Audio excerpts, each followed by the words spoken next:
Hi, good afternoon, good evening, or good morning, depending on where you are in the world. Today is July 10th here, and I've come on to share with you yet another word. The word today that I want to share with you is transformation. Transformation specific to businesses and organizations. I'm also going to talk a little bit about individual transformation and team transformation as well. So really the whole umbrella of transformation. And it's something that I'm extremely passionate about. So we'll see if I can keep this within the 5 minutes, give or take.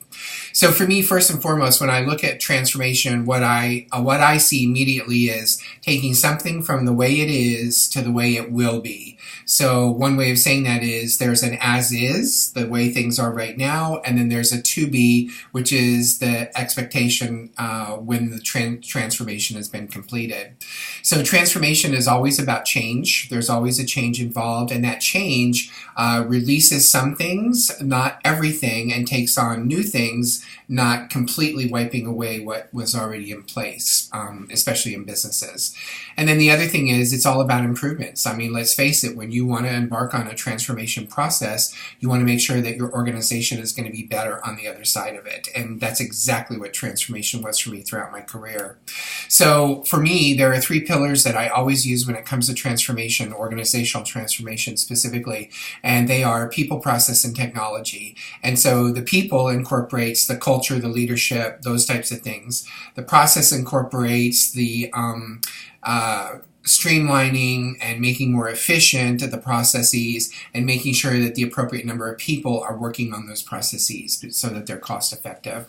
And then technology. Some people now get very nervous about the word of technology in business. However, what I know is that technology will not replace humans like people believe it will. There'll actually be jobs for humans, and there'll be roles for technology to work together to make sure that the best outcomes in business are possible. So technology obviously can process a lot more transactions at a higher accuracy rate than individuals can. So what you'll want to do is you'll want to make sure that technology is a part of your people, process, and technology approach to transformations. So for me, as I just pointed out, there's an art and a science. The art is around the people, and then the science is around the process and the technology. And it is important to understand that transformation can happen at the organizational level, the business level, and then also the individual level. So the way it happens at the business and organizational level, of course, is in systems and structure. With individuals, it's in development and growth and skills and that type of stuff. So I had an opportunity to work for an organization during my career, and when I went in, one of the things that I noticed in my initial assessment is that all of the power and control was held at the top of the organization.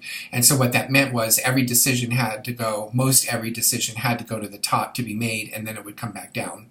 So I was very fortunate to be in a position to influence and drive a culture change that included taking from that high control into more empowering and educating and delegating. So that was one tangible that came out of that transformation.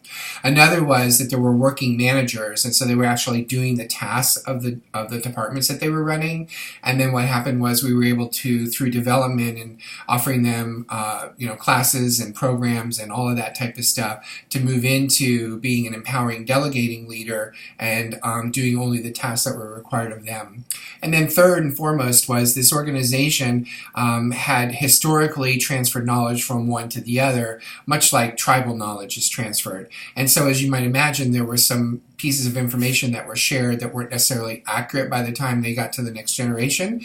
And so what we were able to do was put in place a documented set of procedures, policies and procedures, so that people knew where to go to find out how to do their jobs. So that's just a quick example of how you can transform an organization and then transform the leaders within it. And we did use technology as part of our solutions as well. So I'm very passionate about transformation, again, organizational business leadership.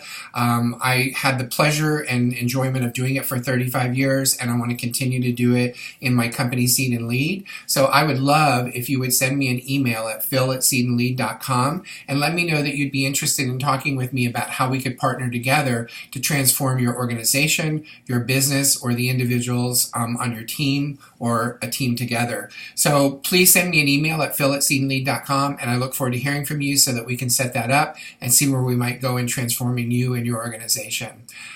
With much gratitude, thank you.